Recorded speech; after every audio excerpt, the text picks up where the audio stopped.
Амьсгал бүр чухал. Сүрээгүй Монголын төлөө хамтдаа.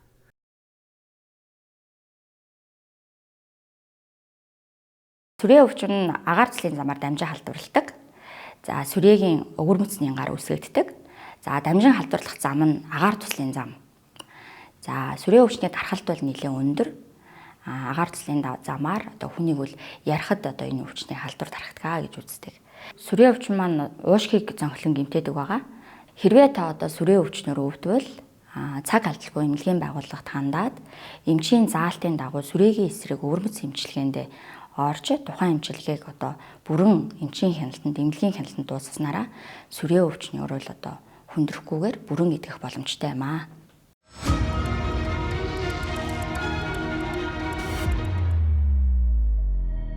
Амьсгал бүр чухал.